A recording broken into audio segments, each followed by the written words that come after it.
Assalamualaikum warahmatullahi wabarakatuh. Sebelumnya, terima kasih kepada Bapak Muhammad Cahyadi selaku dosen mata kuliah Teori Akuntansi Keuangan dan teman-teman sekalian yang menonton video kami yang sama-sama berbahagia.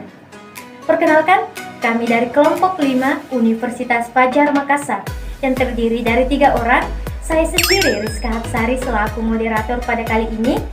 Saya Friska Sampelalu. Saya Febrian Pabentang.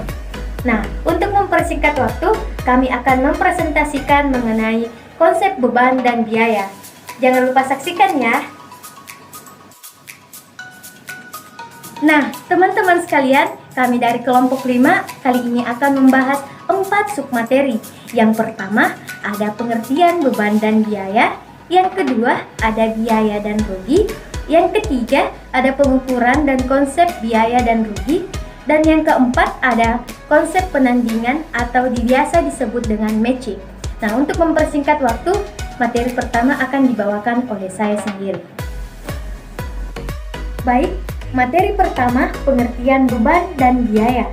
Nah, menurut FASB 1980 mendefinisikan biaya yaitu aliran keluar atau outflows atau pemakaian aktiva atau timbulnya hutang atau kombinasi keduanya selama satu periode yang berasal dari penjualan atau produksi barang atau penyerahan jasa atau pelaksanaan acara yang lain yang merupakan acara utama suatu entitas atau perusahaan.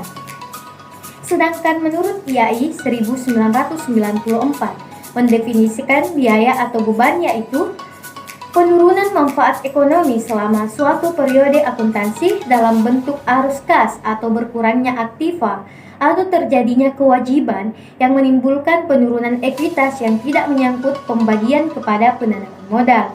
Jadi teman-teman sekalian, dapat dikatakan bahwa beban itu biaya yang dikeluarkan dan manfaatnya sudah diterima. Sedangkan biaya sendiri adalah suatu yang kita korbankan sudah dikurangi dengan beban-beban. Baik, materi yang kedua yaitu rugi dan biaya. Rugi dan biaya merupakan perubahan yang relevan yang perlu dipertimbangkan dalam menentukan laba perusahaan. Nah, akan tetapi hanya biaya yang harus ditandingkan dengan pendapatan pada periode terjadinya agar pemakai laporan keuangan mendapat tambahan informasi yang lebih lengkap. Rugi dapat disertakan dalam laporan laba rugi sebagai penentu besarnya laba komprehensif. Rugi sebaiknya disajikan terpisah dan biaya.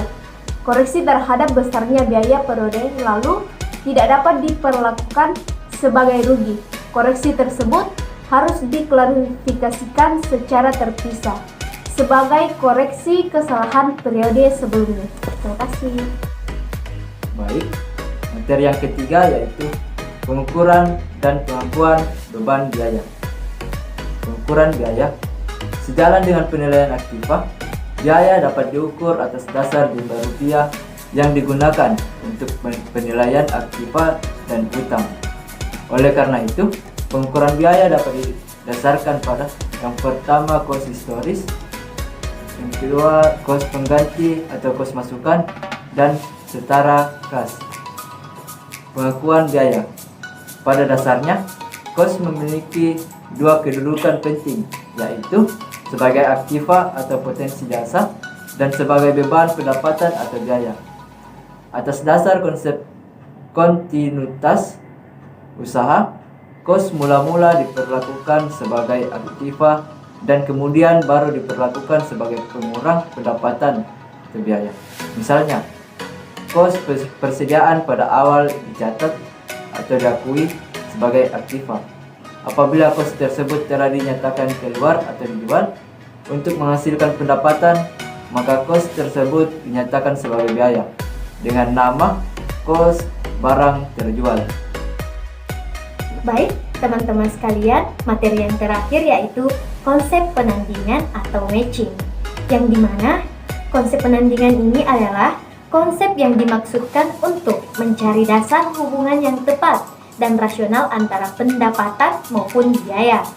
Pendapatan merupakan hasil yang dituju perusahaan sementara kos atau biaya dikeluarkan untuk memperoleh pendapatan tersebut, yang dimana merupakan upaya yang dilakukan perusahaan.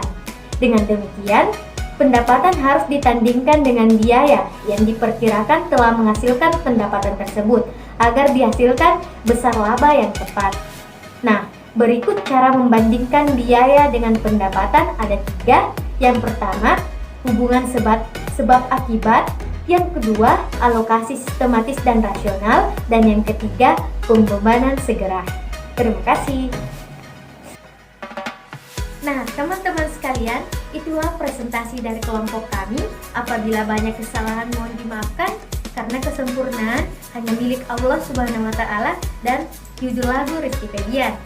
Nah, harapan kami semoga apa yang kita sampaikan dapat bermanfaat untuk teman-teman semua dan juga khususnya bagi kami. Sekian dan terima kasih. Wassalamualaikum warahmatullahi wabarakatuh dan sampai jumpa. Jangan lupa like, komen, dan share ya teman-teman. Dadah!